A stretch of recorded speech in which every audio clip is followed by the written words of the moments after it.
voulant pas de mal à votre planète. Salut les terriens, salut les terriens.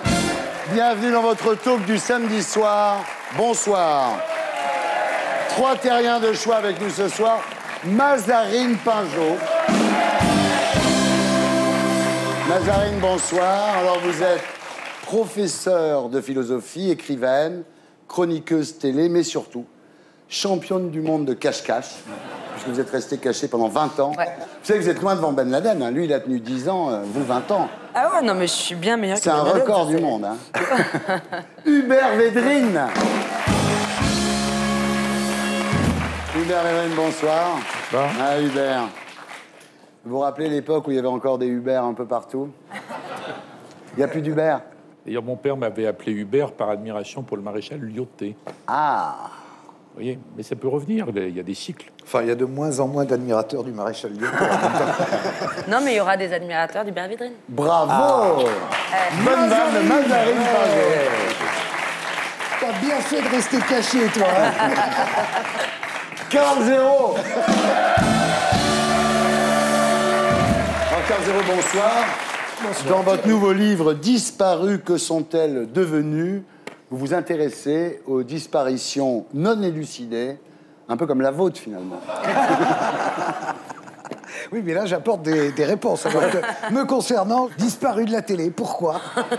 Alors, en P3, après le zapping et Gaspard Proust, nous accueillerons notre terrien du samedi 20h. Ce soir, Vincent Ferry, à la tête d'une entreprise de 50 personnes qui réalise 11 millions de chiffre d'affaires tout en étant tétraplégique. Nous sommes ensemble jusqu'à 20h25 avec les gréements de fortune.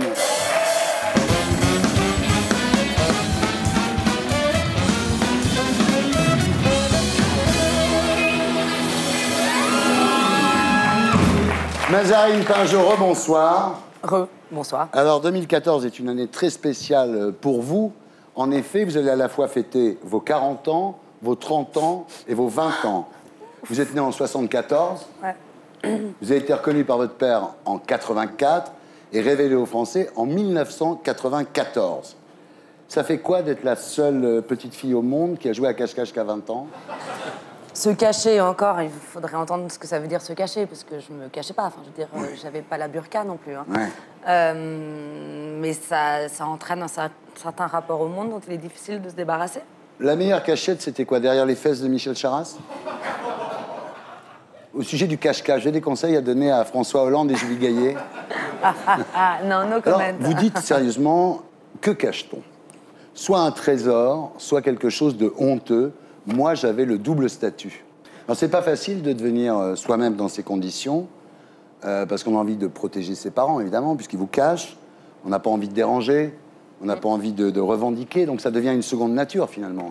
Ouais, et après, c'est difficile de s'en débarrasser, parce que comme c'est une seconde nature, Ouais. il y a tout un travail de mise à distance à faire pour retrouver un rapport normal et instinctif au monde, quoi, et aux autres aussi, surtout. Vous dites maintenant, quand je revendique quelque chose, par exemple un contrat, je négocie un contrat, j'ai beaucoup de mal, en fait. Ouais, je suis nulle pour me vendre, pour me revendiquer de moi-même. Mais c'est vrai que c'est difficile d'arriver à se battre pour revendiquer une valeur propre. Bien sûr. Quand vous étiez petite, si vous vous révoltiez, c'était un coup d'État, d'une certaine façon.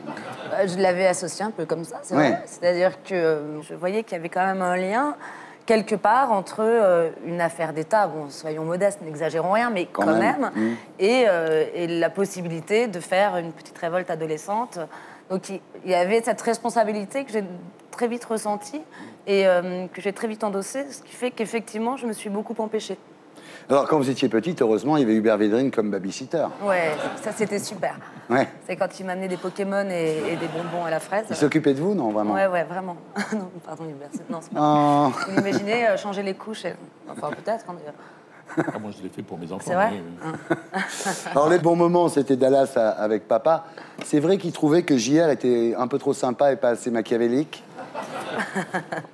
Le plus drôle, c'est quand vous jouiez à Dallas, tous les deux. Bah ouais, ça nous arrivait. Et le grand comédien. Vous m'avez trompé, JR. Je ne fais que ça. Vous êtes toujours rire. À cause de qui, je vous le demande? Peut-être de moi. Mais Si vous pouviez vous-même rester fidèle, je serais revenu à vous. C'est très émouvant de vous voir tous les deux comme ça. J'ai quand même loupé ma vocation de comédienne. Alors, votre mère, Anne Pinjot, la discrétion même, c'est pour ça que le livre de David Le Bailly, qui s'appelle La captive de Mitterrand, vous considérez ça comme un viol, non? Bah oui, c'est de fait un viol parce que sa position par rapport à la publicité a été très très radicale dès le départ et d'une cohérence parfaite. C'est-à-dire qu'à aucun moment donné, elle ne s'est donnée à voir. C'est pas quelqu'un qui sort, c'est pas quelqu'un de mondain. Elle a toujours gardé ses habitudes. Elle part en vélo à son travail. Elle a décidé de ne pas apparaître. Donc par rapport à une décision aussi forte et aussi claire, je trouve que c'est quand même très violent que quelqu'un décide de passer outre. Le livre est plutôt laudatif oui, mais pour Anne laudatif Pinjot. ou pas, Vraiment, on apprend des choses qui la valorisent terriblement. Non, mais il manquerait plus que ça soit un ramassis de saloperies. Mais d'abord, c'est quelqu'un de bien, ma mère, donc je vois pas pourquoi on irait dire du mal d'elle. C'est quelqu'un de très pur, et là, je trouve que ça attaque quelque chose de sa pureté. C'est évidemment quelque chose qui va se vendre, c'est quelque chose qui suscite la curiosité, mais c'est une affaire de fric, essentiellement. Et puis il y a un autre viol, c'est Paris Match.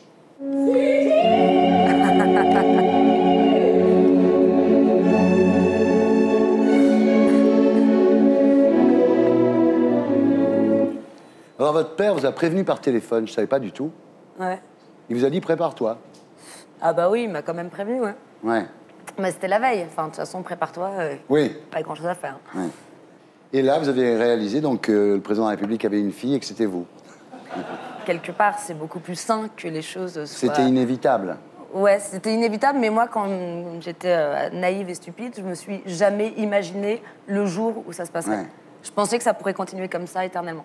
À l'époque, vous avez acheté Paris Match pour en savoir plus sur vous? Ouais, non mais... sans rigoler, c'est ça qu'on fait. Enfin, c'est vrai que moi, ça m'est arrivé souvent de lire dans la presse des choses que je découvrais totalement sur moi, sur mon père, sur ma mère, et même plus souvent que l'inverse. Est-ce que vous êtes demandé des fois si François Mitterrand avait une troisième famille? Eh bien, je ne me le suis pas demandé, mais assez régulièrement, je reçois des lettres de demi-frères putatifs. C'est ça. On a une grande famille. Grande famille. Bien, alors, 20 ans plus tard, vous avez écrit une dizaine de livres chez Julliard, dont Bouche cousue, Le cimetière des poupées, Bon petit soldat, et vous publiez Les invasions quotidiennes, toujours chez Julliard. Alors là, vous changez de genre, hein.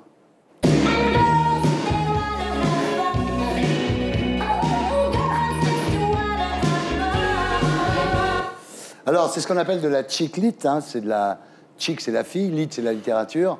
C'est un peu comme Bridget Jones, quoi, non? Ouais, on peut dire ça. En plus intello. Un peu plus intello. Bah, oui, le personnage est prof de philo, comme vous.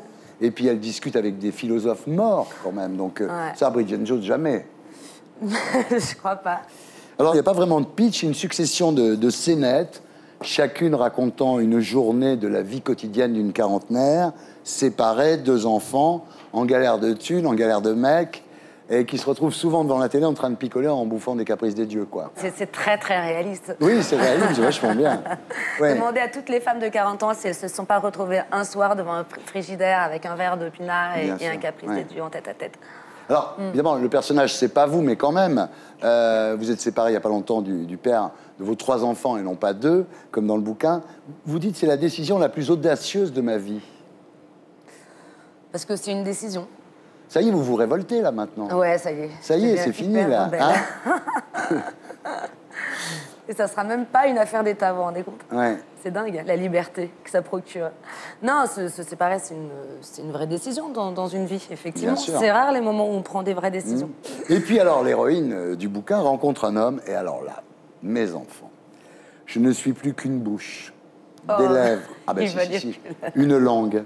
Ah, c'est un très drôle de livre, ça. Ouais, mais c'est un livre érotique. Ah, très. Il y a du sexe, du rock'n'roll. C'est ça, c'est pas du tout Mazarine Pinjot comme on l'a imaginé. C'est une nouvelle Mazarine Pinjot, absolument, oui, absolument. Nous nous dévorons, nous nous collons, nous nous pénétrons. Non, non, attendez. Mazarine, moi-même, j'étais choqué à certains Ah ouais, passages. c'est choquant. C'est choquant. Hein, l'amour physique, et de toute Franchement, façon, l'amour c'est physique, dégoûtant. des hein. fois, c'est choquant. N'est-ce pas? Mais alors, c'est bien, vous allez continuer, non, j'espère? Vous voulez dire dans la veine érotico-porno? Donc, oui. Ouais, pourquoi pas, j'adore ça. Non, mais c'est aussi dire qu'il y a un moment donné où le corps de la femme est d'une certaine manière laissé de côté. À cet âge-là, justement, Ouais. 40 ans, quand on doit s'occuper de ses enfants, qu'on a une libido essentiellement investie dans l'amour de ses enfants, une énergie investie dans son travail, parce qu'il faut assurer. Quand on est prise aussi par les tâches ménagères et matérielles, parce que, à nouveau, il faut à la fois s'occuper des enfants, en plus du travail, mais faire les courses, faire le ménage, etc., il n'y a plus d'espace pour soi-même. Et il n'y a plus d'espace non plus pour son corps. À 40 ans, à la fois, on est assez mûr et on connaît son corps, il y a quelque chose d'assez épanoui chez une femme, mais c'est en même temps le moment où on peut se dire qu'on va commencer à décliner, qu'il y a une tripotée de jeunes filles de 25 ans qui arrivent sur le marché, et on commence à douter de soi. Et c'est vrai que le corps est un lieu d'interrogation à cette époque-là de la vie, mais particulièrement parce qu'on le connaît très bien, et c'est le moment où il commence un peu à nous lâcher, où on a l'impression qu'on ne peut plus séduire. Et donc, non, mais tout ça pour dire que c'est précisément le moment où il faut commencer à s'occuper de soi. On n'a pas eu le temps, s'occuper des autres. Là, vous êtes magnifique, en plus. Oh, merci, Ah non, j'ai c'est vrai. arrêté, je vais rougir. Ah non, mais c'est vrai. Vous avez la quarantaine épanouie, vraiment. 15-0, rebonsoir. Alors, je me Bonsoir, demandais un Thierry. truc. 15-0 plus Benoît 16 moins Rocky 4, ça fait combien? Ça fait quelqu'un en 12. Voilà, bravo, bravo. Ça fait 12, absolument. Alors, Karl, vous êtes ici ce soir pour nous parler d'un événement exceptionnel, un événement que vous attendez depuis plus d'1 an. Vous êtes ici parce que ça y est, c'est officiel, on ne vous parle plus de Brigitte Bardot. C'est la fête.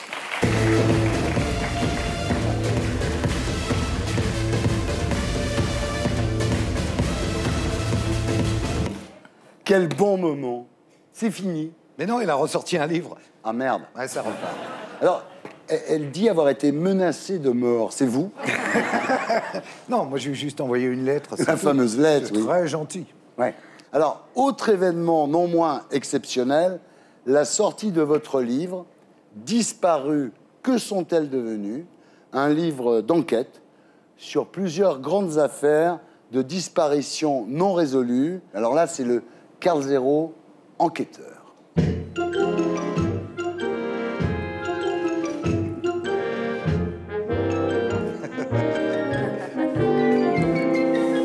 Alors, c'est un livre d'enquête sur plusieurs grandes affaires de disparitions non résolues.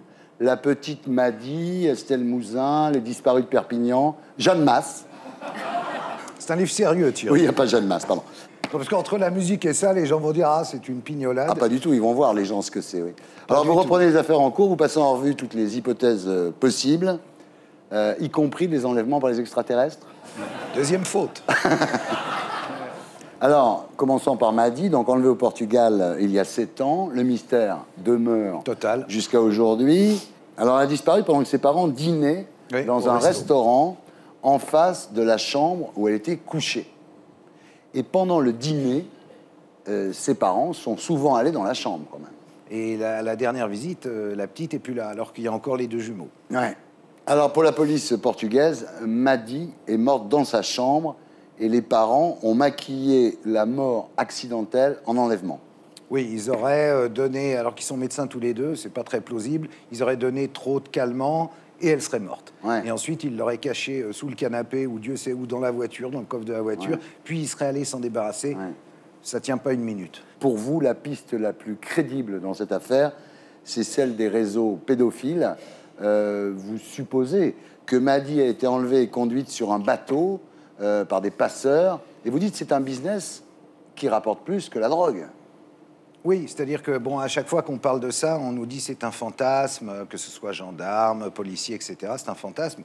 Dans l'histoire de Maddy, ça ressemble plus à une commande, puisqu'il y a des guetteurs, la police anglaise nous dit maintenant qu'il y avait 2 personnes de type blond, donc ils disent peut-être ils étaient allemands, peut-être ils étaient des Pays-Bas, Et ils sont restés une semaine quand même autour de l'hôtel à regarder. Et ensuite, une famille d'Irlandais va croiser un monsieur qui se dirige vers le port avec une petite fille blonde, avec le même pyjama, une couverture.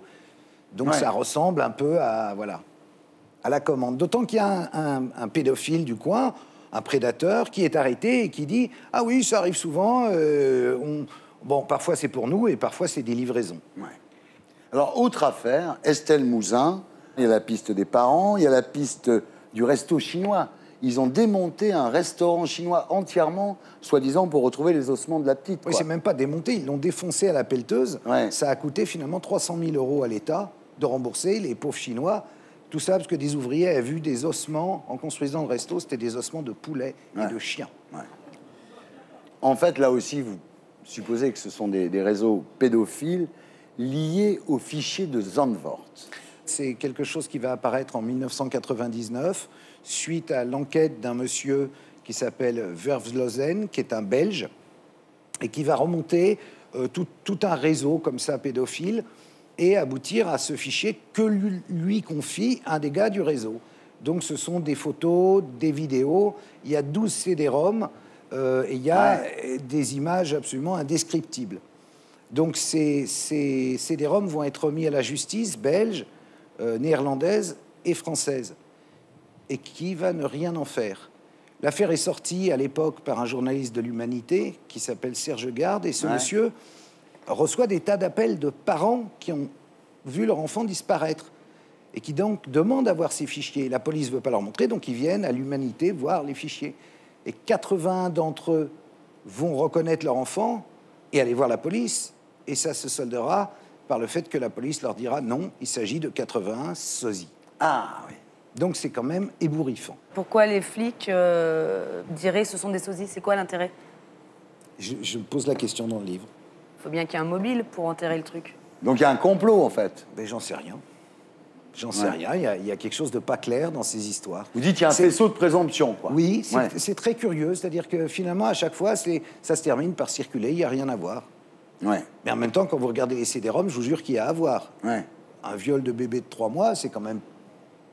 Vous voyez ce que je veux dire? Ce bébé, il existe, c'est pas un fantasme. C'est un truc qui existe. Alors c'est qui ce bébé? C'est un sosie. Mais de qui? Enfin, c'est pas sérieux, quoi. Vous les avez vus? Oui. Je vous les déconseille. Ce qui est incroyable, c'est que, en fait, c'est un non-dit de la société, ça. C'est un peu un non-dit, oui. Alors aujourd'hui, Karl, vous préférez vous intéresser aux enlèvements d'enfants qu'à la politique. C'est moins déprimant? Non, c'est très différent. C'est-à-dire, quand tu es en face de victimes, de proches de victimes, on est dans l'humain. Et on apprend plus sur soi-même en faisant ça qu'en interviewant simplement des politiques. Mais mon cher Karl, je fais ça toutes les semaines dans la 3e partie de l'émission. Mais je le sais, Thierry. On devient tous des terriens à ce moment-là. Vous avez ce sens de la formule qui a fait votre succès, Thierry. On va changer les idées. On va jouer à un quiz. Le quiz Z.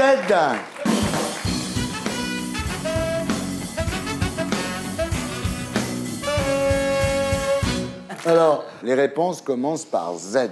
D'accord? Un monument de la télévision qui ne soit pas Karl Zéro. Zitrone. Bravo! Waouh! Et voilà. Un truc à rayures qui ne soit pas Karl Zéro. Zèbre. Bravo! Ah, vous êtes bons, là, les deux, là. Hein? Un truc que les femmes aiment bien qui ne soit pas Karl Zéro. Un zizi. Bravo. Ça, il y avait le sgeg. Le sgeg. Hubert pouvait pas le dire. Alors, moi, j'aurais dit une zibeline à l'ancienne. Oui. Un truc dégueulasse qui ne soit pas Karl Zéro.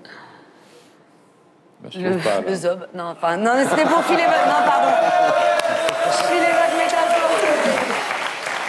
Non. Non, parce que c'est vraiment pas dégueulasse. Je filais votre métaphore, c'est tout. Une pratique sexuelle qui ne soit pas Karl Zéro, vous le savez. Zoophilie. Zoophilie. Voilà. Une célébrité qui ne soit pas Karl Zéro, en Z. Zorro. Bravo. Zorro, Zobie la mouche. Zizou. Zizou, bravo. Zazie. Jean Glub. Alors là, c'est très compliqué. Jean Glub, ouais. Un héros, un grand héros du cinéma qui ne soit pas Karl Zéro. Superman. Non. Ah bah, il y avait Zorro, mais on l'a déjà dit. Zorro, et puis Et 007. Zardoz. Ah ouais, 007. Zardoz. Sean Connery. Zelig. Zelig, très bon. Zelig. Bravo. Ah oui, oui. Ah, vous allez voir, là,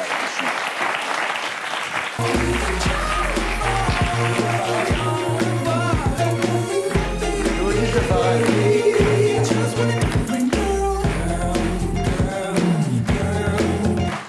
Ah, ça vous parle, cette musique, Hubert, hein? C'est le nouveau Pharrell. Ça vous plaît, je sens que ça vous plaît. Ce soir, vous allez le télécharger sur iTunes. Attention, Hubert Védrine, rebonsoir. Alors, rassurez-moi, donc, en tant que proche collaborateur du papa, vous n'êtes pas ici pour chaperonner Mazarine, hein, pas du tout. Et non, on ne l'a pas fait avant, donc on ne va pas commencer maintenant. Voilà. Mazarine, t'es contente de voir tonton Hubert? Je suis très contente, surtout de parler de cul devant lui, vraiment. Ça Ah oui, ça c'est vrai que c'était assez extraordinaire. C'est oui. super. C'est super, oui, c'est vrai. Alors, Hubert Védrine, ex-secrétaire général de l'Élysée sous François Mitterrand, ex-ministre des Affaires étrangères dans le gouvernement Jospin, président de l'Institut François Mitterrand. Il vous lâchera jamais, celui-là. Et j'arrêterai un jour d'être président de cet institut. Ah oui? Oui. Pour commencer ma propre vie, vous voyez. Et alors là, J'ai attention, pas de projet.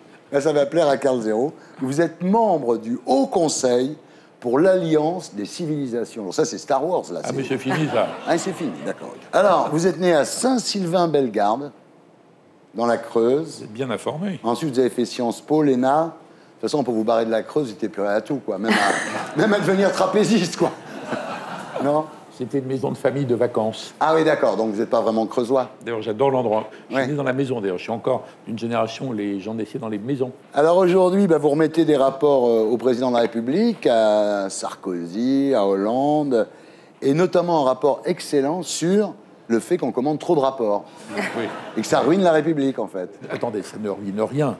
C'est entièrement gratuit. Laisse tomber. Ah bon? Ah oui, non, oui. mais tu t'es fait avoir là aussi. Ah bah ouais. Vous croyez qu'Attali le fait gratuitement, lui? Oui. Ah, sûrement Ah pas. oui, lui Non, aussi. si c'est un rapport public, oui, c'est gratuit. On ne paye pas quelqu'un pour faire un rapport. Ah bon? Ah bah moi, Non, mais je crois que c'est pas vrai. On les Bah fait. si, c'est vrai, parce qu'il le dit. Je ne sais pas si je suis dans le ton de l'émission, là. J'aurais pu attiser le populisme. Alors Oui, ensuite... tous ces gars qu'on paye à faire des rapports qui servent à rien. c'est Non, non, eux mais qui justement, sont- vous avez répondu. Non, mais franchement, tout le monde pense que c'est payé. Moi, le premier, en plus, je vais vous dire. Ouais. Bah oui. Alors, ensuite, vous avez monté donc une société qui s'appelle Hubert Védrine Conseil. Le premier conseil que vous donnez aux entreprises, c'est de mieux payer leurs conseillers, j'imagine. Et première question qu'on m'a posée, c'est est-ce qu'il va y avoir, oui ou non, la guerre en Irak? Parce qu'il y a des entreprises pour lesquelles ça avait des Bien conséquences sûr. absolument considérables. Des choix d'investissement, des choses comme ça. Donc c'est toujours, c'est ce qui m'a toujours amusé, c'est la géopolitique. Ouais. Mais je suis pas une voyante, je peux me gourer. Hein. Ah, vous êtes respecté quand même, oui. Ah ben si, Oui. vous êtes quand même l'un des rares hommes politiques dont tout le monde dit du bien quand même. Mais je suis pas un homme politique en activité politicienne. Peut-être pour ça. Voilà. Ah, tout le monde dit que vous êtes un homme intelligent, compétent, maîtrisant ses sujets. Non, non, mais c'est vrai, à droite comme à gauche. Ah, pourquoi c'est pas vous le président? Parce que c'est pas un critère d'élection, ça. Oui, malheureusement. On ne choisit pas les dirigeants, les premiers ministres, les présidents en France ou ailleurs. On ne choisit pas sur des questions d'expertise, Ouais. ou de technicité, c'est autre chose. Mais c'est vrai qu'il ferait un Autre très chose. bon président. Il Mais a une oui. stature d'homme d'État. Il est vraiment. sage, Ouais. vraiment, il est Ouais. sage. Ah non, le fait que Premier- je sois là démontre le contraire. Non. Alors, Hubert Védrine, vous publiez chez Fayard La France au défi. Alors, le pitch, c'est la France a tout pour s'adapter à son avantage au nouveau monde, sauf l'envie et la confiance en soi. Pour moi, c'est le cœur du sujet. Ouais. C'est un pays qui est pas pessimiste à cause de ses handicaps, et qui est handicapé par son pessimisme. Ouais. Et on arrive à un point incroyable. Il y a des enquêtes mondiales, des organismes comme Pew et d'autres, qui comparent. Les Français sont plus pessimistes sur l'avenir de la France que les Afghans sur l'avenir de Oui. l'Afghanistan. C'est Ou incroyable. les Irakiens sur l'avenir de C'est l'Irak. dément. C'est extravagant, extravagant. C'est devenu comme un pays déprimé. Quand j'étais au Quai d'Orsay, à la tête du Quai d'Orsay, j'avais déjà fait un livre qui s'appelait Les cartes de la France à l'heure de la mondialisation. Quand j'allais dans les émissions et que je parlais des handicaps de la France, les journalistes trouvaient ça très bien. Oui, c'est vrai, la France, c'est mieux, ce qu'elle a fait, tout ça. Et quand je commençais à parler des atouts de la France, qui sont énormes, on me coupait la parole. Ouais. C'est honteux, mais c'est chauvin de dire ça, c'est nationaliste, pas possible. C'est terrible. Donc, il y a quand même un pays bizarroïde. Vous parlez au sujet de la France de la haine de soi. C'est-à-dire, vous regrettez le rappel des heures sombres Non, de la je ne regrette France. pas parce que je suis absolument pour la vérité historique. Non, parce que, excusez-moi, mais 40. l'affaire La Dieudonné vérité. nous montre qu'il faut rappeler aux gens les heures sombres de la France, parce qu'apparemment, ils les oublient. Bien sûr. C'est pour ça qu'il faut distinguer entre la lucidité historique, avoir le courage de raconter les choses, Mais il ne faut pas passer de ça à une espèce de présentation expiatoire, comme si, par exemple, prenons un exemple, la France était la seule à avoir participé à l'esclavage. Oui. Alors que c'était pratiqué par les Africains, par les Arabes, par d'autres Européens, etc. Donc, à un moment donné, on dérape, et au lieu de rappeler l'histoire pour, comme des adultes, la voir en face, ça devient quelque chose qui est une sorte de culpabilité, alors que philosophiquement, il n'y a pas de responsabilité collective ni transmissible. Et malheureusement, en ce qui concerne l'Europe, qui est une magnifique perspective, il y a une partie des gens qui sont pro-européens qui le sont parce qu'ils pensent que, en fait, on a fait notre temps, on est au bout du rouleau, on a passé trop chargé, on se fond dans un machin européen. C'est la plus mauvaise façon d'être européen. Et elle n'est pas idéaliste, elle n'est pas porteuse. Alors, vous parlez du discrédit de ceux qui appellent à la confiance sur les hommes politiques, les journalistes, les essayistes. C'est-à-dire que, en fait, quand on dit aux gens « remue-toi », le mec dit « mais le mec qui me demande de me remuer, j'ai pas confiance en lui, donc je vais pas me remuer ». Exactement. Ouais. Il n'y a pas que la question des réformes politiques et économiques, il y a ce nœud qui est littéralement absurde. Il faut débloquer ça. Pourtant, il y a des tas d'exemples extérieurs dans le monde qui montrent que les pays peuvent rebondir, se réformer, mais on est un peu prétentieux, nous, en plus. Bah, on pense que les Français, on a tout inventé, nous, oui, c'est sûr. Tout inventé, on était la fille aînée de l'Église, la patrie des droits de l'homme, on était chargé de civiliser le monde, maintenant le droit de l'homiser, bon, et c'est un peu la même chose. On est au centre de tout. Donc on adore donner des leçons au monde entier sans s'en recevoir de personne. Ouais. Alors ça s'appelle La France au défi. En tous les cas, c'est très intéressant. Vous parlez de la mondialisation. Vous dites que finalement, il n'y aura pas de démondialisation. Il n'y aura pas d'autre mondialisation. Il faut faire avec celle-là. Il faut la corriger, mais on ne va pas retourner la situation. Non, il y aura une régulation. Voilà. Bien. On va maintenant parler de la Russie. Alors justement, vous qui connaissez bien les hiérarques socialistes, est-ce que c'est vrai que pour montrer son mécontentement à Vladimir Poutine, Laurent Fabius a décidé d'arrêter le caviar?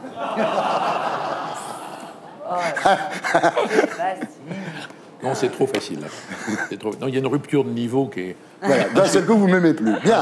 Alors, on passe maintenant à l'actualité de la Terre avec l'édito de Blacko. Et c'est Ksenia Bolchakova, correspondante à Moscou pour France 24 et Europe 1, que nous retrouverons sur le plateau après le magnéto. Ce soir, nous poserons la question: Poutine se prend-il pour Staline?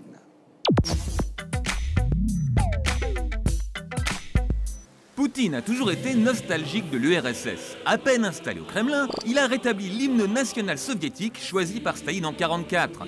Il a aussi rendu le drapeau rouge à l'armée russe, et voilà qu'aujourd'hui, comme au bon vieux temps de la guerre froide, il annexe la Crimée. D'où la question: Poutine se prend-il pour Staline? De notre point de vue, Staline est un dictateur criminel comparable à Hitler. Selon les historiens, entre le goulag, la famine et les exécutions massives, Staline aurait éliminé plus de 20 millions de personnes. Pourtant, selon Poutine, Staline n'a pas que des mauvais côtés. Staline a vaincu les nazis, Staline a industrialisé le pays, Staline est parti à la conquête de l'espace. Et surtout, au temps de Staline, tout le monde avait peur des Russes. En annexant la Crimée, Poutine confirme que la Russie reste une puissance militaire redoutable. Aujourd'hui, il aimerait bien de nouveau nous faire peur. Selon les sondages réalisés en Russie, l'intervention en Crimée lui a fait gagner 10% de popularité avec 70% d'opinion favorable. Faut comprendre les Russes. Poutine n'est pas un grand démocrate, d'accord, mais il a rendu sa fierté à la Russie. Difficile pour les Russes de regretter Eltsine qui dansait bourré comme un cochon devant les caméras du monde entier. Au temps d'Eltsine, l'Empire russe se réduisait comme peau de chagrin en accordant l'indépendance à l'Ukraine et aux pays baltes. Aujourd'hui, c'est le contraire. La Russie agrandit à nouveau son territoire. Poutine défie les Occidentaux. Il envoie des troupes en Crimée, comme au temps où l'URSS envoyait des troupes en Hongrie ou en Tchécoslovaquie. Mais la question, bien sûr, c'est jusqu'où ira-t-il? Face à une Europe en panne de croissance, tiraillée par des dissensions et abandonnée par les Américains qui se tournent vers l'Asie, Poutine attend son heure. Il a le temps avec lui puisqu'il a modifié la loi pour pouvoir rester au pouvoir jusqu'en 2024. Il aura alors passé 25 ans à la tête de la Russie, presque aussi longtemps que Staline à la tête de l'URSS. Voilà, c'était l'édito de Blacko, mise en image de Julien Grappe. Ksenia Bolchakova, bonsoir. Bonsoir, Vous êtes correspondante à Moscou pour France 24 et Europe 1. Et votre père a été correspondant de la Pravda à Paris. Bienvenue parmi nous. Merci Thierry. Alors, aujourd'hui en Russie, vous me direz si je me trompe, la troïka Lénine, Trotsky, Staline incarne la grandeur de la Russie. Et là où Poutine est très malin, c'est qu'il a réunit finalement l'héritage des tsars, l'héritage des dictateurs communistes, et qu'il est un peu comme la succession, il est dans la lignée de tous ces gens-là. Il s'est mis dans la lignée, mais en même temps, il ne se revendique pas comme un héritier. Par exemple, le nom de Staline n'est jamais cité, Lénine n'est jamais cité, Trotsky non plus, encore moins. Trotsky d'ailleurs. Ouais. On parle de la grandeur de l'URSS, on parle de la grandeur du pays, le peuple russe qui a vaincu les nazis, mais ces noms-là ne sont jamais évoqués. Donc c'est vrai que c'est un petit peu délicat. On sait qu'il y a eu les purges staliniennes, la famine. Ce n'est pas un personnage dont Poutine se revendique directement. Ouais. Moi, je trouve les comparaisons un peu tirées par les cheveux. Ouais. Je ne sais pas comment Poutine se pense, mais je sais qu'il a dit, par exemple, que, en parlant russe, que tous ceux qui ne regrettent pas l'Union soviétique n'ont pas de cœur, mais que ceux qui veulent la reconstituer n'ont pas de tête. Je pense qu'il est en train il essaie par des procédés dont certains sont critiquables, d'autres sont condamnables même, et d'autres il faut le dissuader d'aller plus loin. Il est en train d'essayer de redonner une sorte de dignité, de fierté à un peuple russe qui a connu un effondrement épouvantable à la fin de l'Union soviétique en 91. Et moi, je pense qu'on a bien de la chance, s'il n'est pas sorti du peuple russe, compte tenu du traumatisme qu'il a connu en 92-93, pire que Poutine. Non, mais en Russie, pour reprendre quelque chose que vous dites dans votre livre au sujet de la France, il n'y a pas de haine de soi, quoi. Je veux dire, les Russes, ils sont très fiers. C'est pas tout à fait juste. Ah parce bon que oui. Il y a quelque chose de très présent chez les Russes, c'est un complexe de supériorité combiné à un complexe d'infériorité. C'est-à-dire pendant toutes les années 90, les Russes se sont excusés d'être Russes, issus d'un pays qui s'est effondré avec toute cette histoire qui était un peu bancale. Et aujourd'hui, c'est ce complexe de supériorité qui est en train de regagner du terrain. Et il regagne du terrain d'une manière assez violente. On le voit comment ça se passe aujourd'hui avec ce patriotisme, avec ce militarisme. Il y a une ambiance très très particulière en ce moment à Moscou, qui est vraiment oppressante. Enfin, c'est lourd à Moscou en ce moment. C'est très très lourd. Enfin, pour des gens comme moi, élevés, qui ont grandi en Europe, je trouve ça particulièrement difficile à vivre. On nous dit que le peuple russe est un grand peuple, un peuple fier, qu'il faut surtout... Oui, mais en même temps, excusez-moi Ksenia, mais le patriotisme de Poutine lui vaut 70% d'opinion favorable. Le côté « je ne sais pas ce que je vais faire » de Hollande lui vaut 25% d'opinion favorable. Évidemment, ça fait du bien quand pendant 20 ans, les gens ont vécu avec ce complexe d'infériorité. C'est peut-être ça qu'il nous faudrait en France, compte tenu de ce que disait Hubert Védrine tout à l'heure. Tu veux un bon Poutine pour la France. T'es complètement à la masse, faut arrêter la banja. C'est pas la popularité qui donne la valeur à un homme. Oui. Hitler était populaire aussi. C'est pas la même chose. Ouais, mais sauf que chez lui, il y a quelque chose quand même qui exalte la nation russe. Mais Obama, il exalte la nation américaine. Oui, bien sûr. On reproche jamais à Obama d'exalter la nation américaine. C'est pas exactement la même chose. Et il n'a pas envahi Cuba, Obama. L'autre, il a envahi la Crimée en 2 secondes. Et personne n'a rien dit. Bon, sérieusement, Poutine, c'est un grand leader ou c'est un cinglé? Du point de vue occidental, évidemment, il est tout à fait rejeté. Parce qu'il nous agresse, il nous provoque, il se moque de nous, il fait absolument rien pour se rendre aimable. Bon, c'est un euphémisme. Mais il faut avoir un jugement quand même dans la durée. Moi, il me semble qu'après la fin de l'URSS, il y a une désinvolture occidentale par rapport à la Russie. On était tellement contents que ça soit écroulé. Les Américains, à certains moments, voulaient élargir l'OTAN alors que c'était complètement injustifié, notamment à l'Ukraine, qu'on a considéré que ça comptait pour du beurre, quoi, ce que pensaient les Russes. Donc il y a une période et il y a une réaction à ça. Qu'elle soit violente, qu'elle soit excessive, c'est vrai. Qu'elle pose des problèmes qu'il faut canaliser, c'est évident. Mais on ne peut pas faire l'impasse complètement sur la Russie et on ne peut pas avoir comme seule politique de détester Poutine. De toute façon, on ne va pas vivre dans un monde où il n'y a pas la Russie. Ça n'existe pas. Quand les Européens disent l'Ukraine va venir dans l'Europe, pourquoi pas? Sauf que ça signifie aussi que l'Ukraine va aller dans l'OTAN. Demain, si le Mexique ou le Canada s'associent à la Russie, ça va emmerder Obama. Je ne vois pas pourquoi on ne comprend pas que Poutine n'a pas envie que l'Ukraine... Il ne veut pas que ce soit dans l'OTAN, parce que l'OTAN, c'est ses ennemis. Pour aller dans votre sens, à la fin de l'Union soviétique, dans les discussions entre les Américains, à l'époque Bush et James Baker, et les Européens, dont le chancelier Kohl, il a été promis à Gorbatchev qu'il n'y aurait pas d'élargissement de l'OTAN. C'est pas dans un traité, mais ça a été dit à plusieurs reprises. Après Bush, les présidents américains suivants n'ont pas tenu compte de ça. Donc Poutine peut considérer, il exagère, mais il peut considérer que la promesse n'a pas été tenue. Alors Ksenia, maintenant, c'est à vous de nous répondre. Jusqu'où va aller Vladimir? Parce que finalement, la Biélorussie, il y a 1 million de Russes. Le Kazakhstan, il y a 4 millions de Russes. Donc il peut dire aussi à un moment, pourquoi pas la Biélorussie, pourquoi pas le Kazakhstan? Lui, il veut reconstruire une sorte d'URSS non communiste. Il veut faire une grande union douanière. La Biélorussie, il ne touchera pas parce qu'il y a Loukachenko, ils sont très amis. Kazakhstan, ils sont en très bons termes aussi. En revanche, tout ce qui est tous les petits territoires, Transnistrie, Abkhazie, c'est tous ces terrains-là qui risquent éventuellement d'organiser prochainement des référendums pour demander à se rattacher à la Russie. Ça, c'est possible. Et les provinces de l'Est de l'Ukraine? Alors, ça, c'est un petit peu plus compliqué, à mon avis. Je pense que le Kremlin n'a pas envie de s'avancer sur ce terrain-là pour l'instant, à moins qu'il y ait une provocation d'un côté comme de l'autre. Et là, ça peut créer, effectivement, peut-être une intervention. Et là, dans ce cas-là, Hubert, est-ce qu'on bougera? Oui, si on en reste à la situation actuelle, elle sera condamnée, critiquée, etc. Mais il y aura des sanctions, des contre-mesures. On va s'enferrer dans une sorte, non pas de guerre ni de guerre froide, mais de guerre de tranchées. On vend les bateaux. Et puis au bout de quelques mois, on va dire, non, mais pas spécialement les Français. C'est surtout les entreprises allemandes qui sont, ou la City anglaise.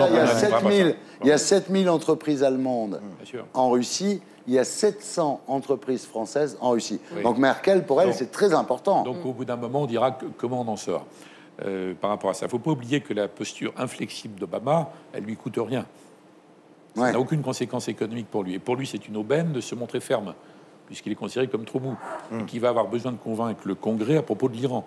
Donc on va chercher, à un moment donné, je pense, une porte de sortie dans 3-4 mois. Non, mais qu'est-ce qu'on fait? Attendez, qui veut mourir pour la Crimée aujourd'hui? Qui veut aller se battre contre les Russes? On ne parle pas de guerre, on est surtout dans un monde économique, d'interdépendance économique, énergétique. Donc il peut y avoir une escalade en matière économique et financière qui aille très fort, très loin. Il va couper le gaz, et puis c'est tout. Oui, mais il va couper le gaz. Il a besoin de le vendre à quelqu'un aussi. Ksenia, dernière chose. Qu'est-ce que les Russes pensent de l'Europe aujourd'hui? Ils se disent qu'ils en ont marre, en fait, d'être pris pour des moins que rien et qu'ils aimeraient bien avoir un petit peu plus de respect de la part des Européens. Sur les sanctions, notamment, parce que moi, j'avais interviewé pas mal de gens dans la rue. Beaucoup de gens nous disaient les sanctions, c'est pas grave. Le rouble qui tombe, c'est pas grave. S'il faut aller faire la guerre, on ira. Des jeunes de 20 ans, des jeunes gens de 20, 21, 22 qui me disaient moi, s'il faut aller combattre, j'irai. Parce que ce qui compte aujourd'hui, c'est que la Russie restaure sa grandeur, sa puissance sur la scène internationale et qu'on récupère nos territoires. Et ça, c'est des gens dans la rue. Oui, mais c'est très significatif, regardez. C'est-à-dire que nous, on est mus par l'argent, on pense que les sanctions économiques sont très importantes parce qu'on est adorateur du veau d'or, mais les Russes, il y a encore un pouvoir symbolique qui est au-dessus de l'argent, c'est la grandeur de la Russie. Vous savez ce qu'a dit Surkov, Vladislav Surkov, qui est un des conseillers de Poutine, qu'on appelle le Serre Cardinal, le cardinal gris. Il a dit la seule chose qui m'intéresse aux États-Unis, c'est Jackson Pollock, Allen Ginsberg et Tupac. Et ça, je peux y avoir accès sans avoir de visa. Donc, en gros, ils disent tous, des officiels aux gens de la rue, les sanctions, on s'en fiche. Et ça, c'est dangereux aussi. C'est pour ça que Mme Merkel a fait fuiter exprès l'impression qu'elle a eue dans une des conversations avec Poutine. Elle a dit, mais il est dans un autre monde que nous. Donc c'est quand même... Non, mais c'est inquiétant. C'est inquiétant. Il peut y avoir une sorte d'auto-excitation où le patriotisme, qui je crois est légitime, dégénère en une sorte de nationalisme excité. Voilà, donc il y a un danger quand même. Alors Ksenia, avant de nous quitter, je voudrais que vous me fassiez plaisir, que vous me disiez un petit poème en russe. Une comptine d'enfant, parce que là, j'en lis à ma fille. Вдруг из маминой спальни кривоногий и хромой выбегает умывальник и качает головой. Ах ты грязный, ах ты гадкий, неумытый поросенок. Et après, je me souviens plus. Bravo. Voilà. Ksenia, merci d'avoir été avec nous. Merci. Et nous accueillons notre terrien du samedi 20h ce soir, Vincent Ferry. Bonsoir. Alors Vincent Ferry, au début des années 2000, vous êtes un entrepreneur à succès.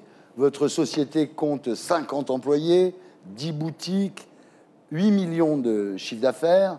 Mais en mars 2008, vous faites une mauvaise chute en moto qui vous laisse tétraplégique. Tout le monde vous conseille de vendre votre entreprise pour vous concentrer sur votre rééducation, mais vous refusez. Vous serez tétraplégique et patron. Vous nous raconterez votre histoire à 20h. Et maintenant, j'accueille Gaspard Proust pour « Elle est pas belle, la vie ».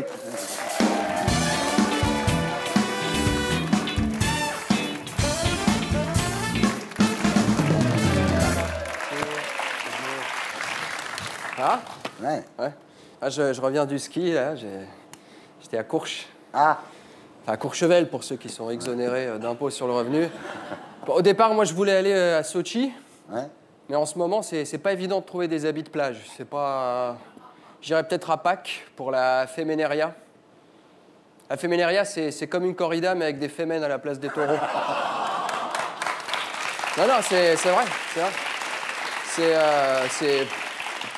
C'est d'une beauté très russe, tu vois. C'est surtout lorsque le Femenorovic, enfin c'est le toréador cosaque, et en fait il agite une casserole et dans un mouvement d'une classe folle, tu vois, il doit toucher le nichon avec une spatule en bois. Tu sais, il est juste. À ce moment-là, en général, la fémène s'incline, on lui donne la casserole et la spatule, et là, elle doit faire un aligot pour toute l'arène.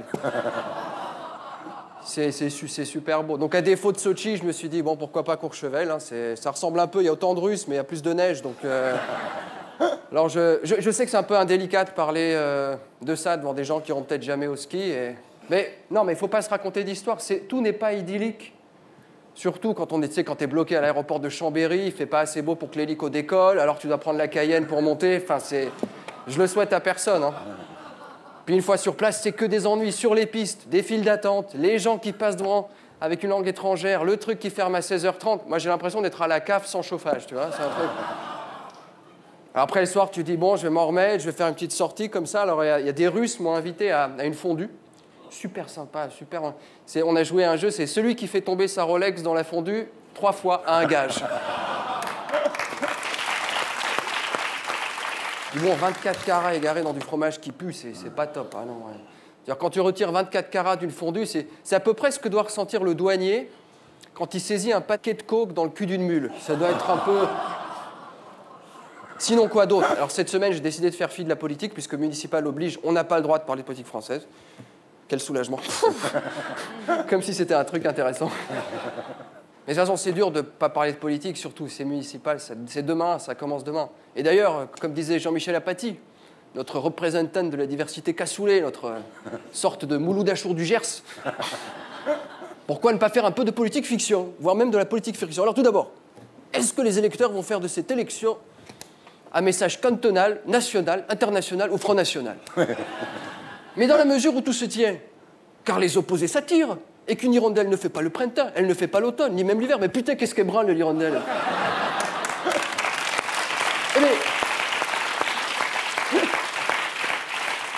Eh bien, on va scruter ce qui se passe dans les mégalopoles. Mais lesquels? Eh bien, mais Brignoles, Béziers et Nain-Beaumont. Les poumons économiques dont dépendent directement notre balance des exportations, bien entendu. Alors, comme à chaque élection, on va nous dire « circuler, rien à voir, tout va se jouer sur la météo. Il fait beau, les gens ne votent pas, il fait mauvais, ils votent. » Alors, intox ou mensonge? Bien malin qui pourra résumer ce que je viens de dire et prédire ce qui va arriver, bien qu'une seule certitude, il est fort à parier que le 23 mars, le grand vainqueur du scrutin sera le Bélier, puisqu'on entre dans sa constellation. Qui dit Bélier dit corne, et croyez-moi, il y aura beaucoup de cocus.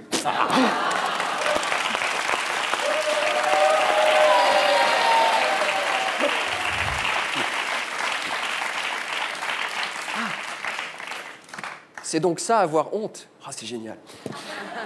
Musique. Madonna ne supporte pas d'écouter sa propre musique. Elle devrait au moins le faire pendant les enregistrements et nous aurait épargné 4 albums. Enfin,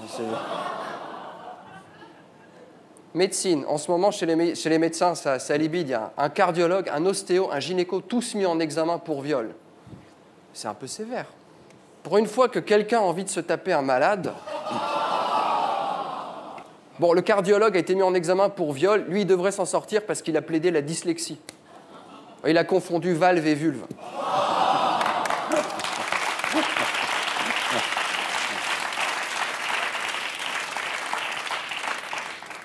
Sécurité, police nationale. 3 voitures de police poursuivent un voleur. Résultat, 10 personnes blessées, dont 9 policiers. C'est avec ce genre d'infos que tu comprends que la sécurité à Marseille, c'est pas gagné. C'est pas gagné. Sentiment. Pour ses 23 ans, une jeune femme a décidé de faire l'amour avec 23 mecs en même temps. Ouais, je dis bien faire l'amour, hein, parce qu'il y aura des bougies et les mecs vont porter des masques. Donc ça va être plutôt beau. Ça va pas être glauque du tout. Après, c'est peut-être pas l'idée du siècle, quoi. Vu l'état du corps féminin à 70 ans, elle aurait peut-être mieux fait de répartir l'effort, quoi. Bah oui. Bonne nouvelle. Facebook maintiendra public les profils d'utilisateurs décédés. C'est chouette, hein? Quelle classe, t'auras pour épitaphe une invitation à jouer à Candy Crush. Alors, est pas belle la vie? Voilà, c'était Gaspard Proust. Je vous retrouverai ici la semaine prochaine. Et d'ici là, demain, à 15h, sur Canal et sur Canal+, On passe maintenant à notre terrien du samedi 20h.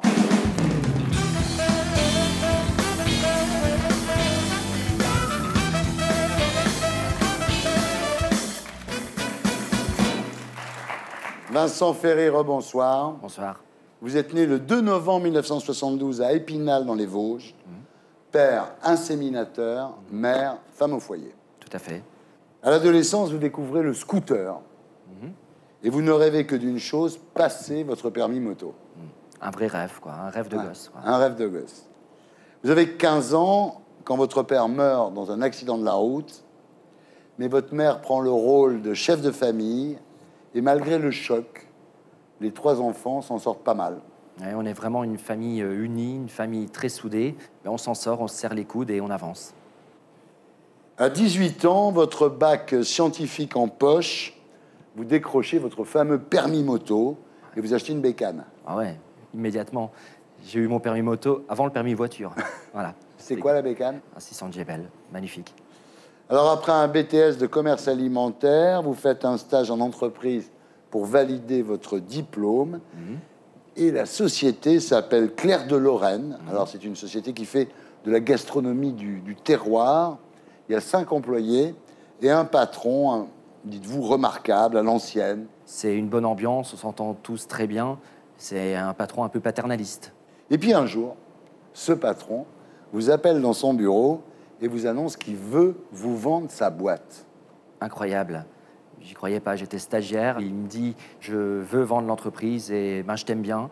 Alors, c'est à toi que je veux la vendre. C'est incroyable parce que vous avez 22 ans, ouais. Vous n'avez jamais rien dirigé. Non. C'est impensable, quoi. Ouais, j'ai jamais eu de contrat de travail, je suis stagiaire. Ouais. Voilà, un truc de fou. Et vous acceptez? Et j'accepte, bien évidemment. Alors, le problème, c'est comment obtenir un financement quand on n'a rien. On vendait tout, hein. La fameuse moto, voilà, l'appareil photo, des CD, tout, des fringues, tout ce qu'il faut pour récupérer l'argent. Et alors, le banquier vous dit, j'ai le droit de miser sur un cheval tous les ans.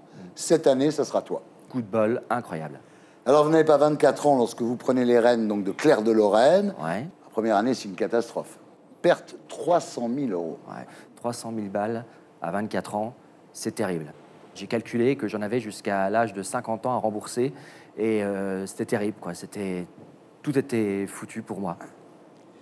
Et puis, à partir de l'année suivante, le chiffre d'affaires grimpe de 20 à 40% par an. Là, vous épousez Sophie, votre amour d'enfance. Ouais. Et puis bon, c'est la bonne vie, quoi. Vous avez un peu de thunes, donc vous partez en vacances à Tahiti, à l'île Maurice. J'ai réussi à relever l'entreprise en bossant comme un malade. Ouais. On profite un peu, tout va bien.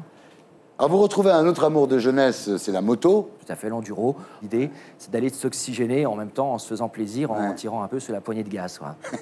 En 2008, vous avez 36 ans, donc 50 salariés, 800 000 euros de chiffre d'affaires, et vous multipliez le chiffre d'affaires par 10. Ouais, tout à fait. En fait, on est à 800 000 euros quand je rachète, et en 2008, je suis à 8 millions. Incroyable. Un truc de dingue, en fait, en se battant comme pour un mec qui était stagiaire. Ouais, voilà. Vous faites un enfant avec Sophie, vous êtes au top, quoi. On est heureux, la vie est belle, tout va bien. Et là, le 29 mars 2008, vous rentrez des États-Unis. Ouais. Vous êtes en plein jet lag, pas très en forme. Vous roulez en moto dans le bois. Ouais. Pas vite, hein. 15 km/h, voilà, rien. Soudain, vous voyez un trou. Ouais. Vous tombez dans le trou. Ouais. Et la moto vous tombe dessus. En fait, j'ai peur. L'erreur, il ne faut pas faire. Au lieu d'accélérer, voilà, j'ai freiné. Et j'ai freiné trop fort. Je suis passé par au-dessus de la moto. Elle me retombe, cervicale 3, cervicale 4. Heureusement que ce n'est pas la cervicale 1.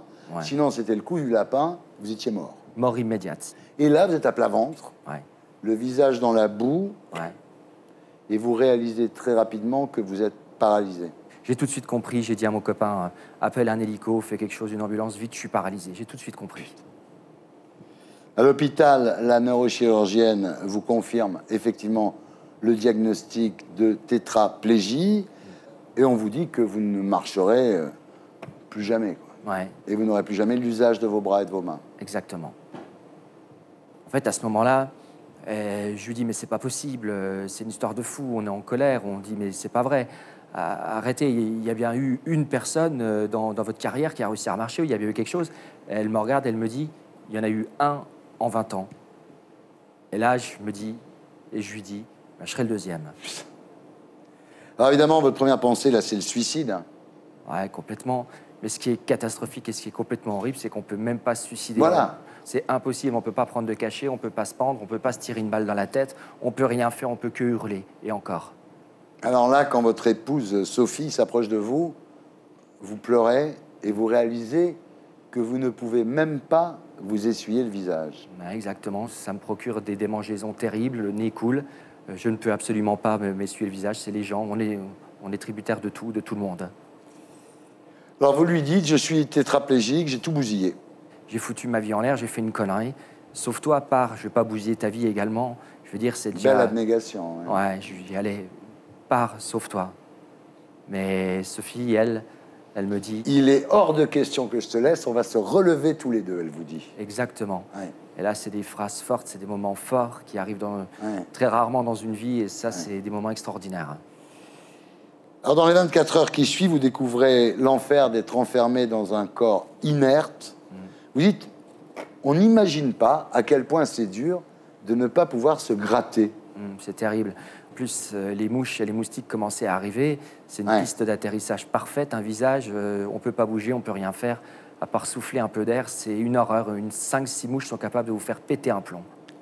Là-dessus, tout le monde vous conseille de vendre la boîte. Ouais.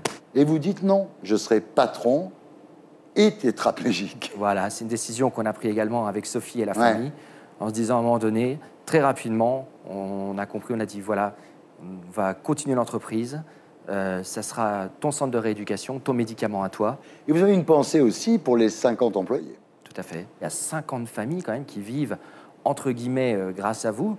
Et je me dis, je ne peux pas les lâcher, je ne peux pas les laisser. Qu'est-ce qu'ils vont devenir? À cause d'une connerie? Je ne peux pas les lâcher. Là, on voit que vous êtes aux antipodes des patrons voyous. Hein, vraiment. Il ne faut pas confondre. Faut pas confondre. Ouais.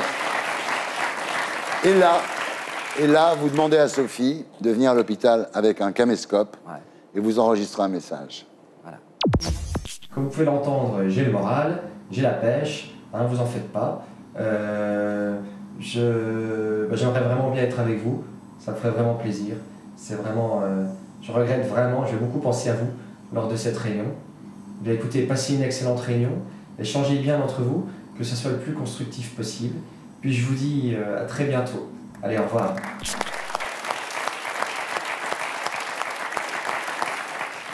En fait, ça a un effet incroyable. Ils se disent, bon ben lui, il veut se battre, et ben on va se battre avec lui. Et là, tout le monde s'organise, bosse comme des malades. C'est incroyable. Il y a un effet qui se passe, quelque chose, une magie de l'être humain. Alors voilà, la rééducation, c'est quand même très très dur. Un jour, vous craquez. Votre secrétaire, qui s'appelle Véronique, elle vous essuie les yeux à un moment parce que vous pleurez. Et vous lui dites, voyez où j'en suis, quoi, ma pauvre. Voyez ce que je suis devenu. Ouais, on a l'impression qu'on n'est plus rien, quoi. On passe du mec number one superstar à... Je me sentais comme une merde, quoi. Ouais. Et elle vous dit, c'est normal, monsieur Ferry, aujourd'hui vous avez besoin de moi.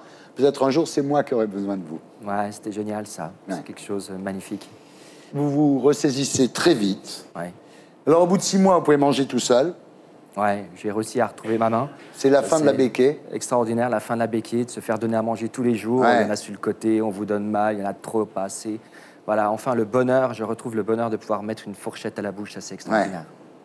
Et au bout d'un an, vous faites votre premier pas. Alors là, les médecins n'en reviennent pas. Ouais, c'est incroyable, la magie, j'appelle ça mon premier pas sur la Lune.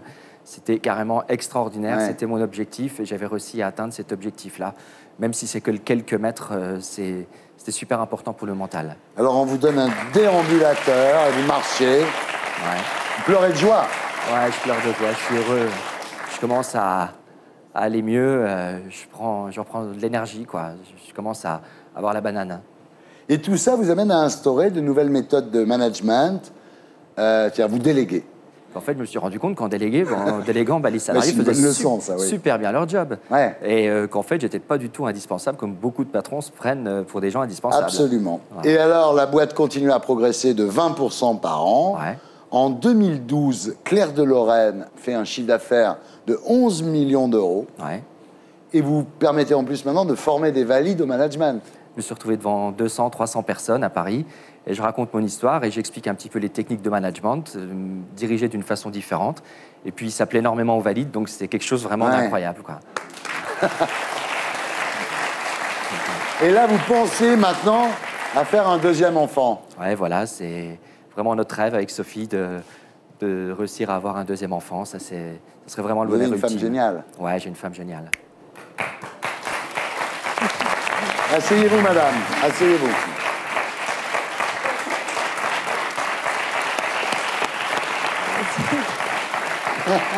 Quelle histoire! Oui. Il a de la chance d'avoir une femme comme vous, non? Oui, et j'ai de la chance aussi de l'avoir. Merci de votre témoignage. Merci. Voilà, c'était Salut les Terriens, votre talk du samedi soir, avec Mazarine Pinjot pour les invasions quotidiennes chez Julliard. Et puis ça balance à Paris, sur Paris Première. Merci de votre présence, merci beaucoup. Hubert Védrine, mesdames, messieurs. Pour La France au défi chez Fayard, merci beaucoup. Carl Zéro pour Les Disparus aux éditions de l'Archipel, 13e rue RMC Découverte. Vincent Ferry, madame, merci aussi d'être là. Je vous signale que les 29 et 30 mars prochains auront lieu les journées nationales contre la leucémie, organisées par les associations Laurette Fugain et 100% La Vie, des événements dans 80 villes de France pour vous permettre de faire avancer la recherche avec vos dons. Rendez-vous ici la semaine prochaine. Salut les Terriens!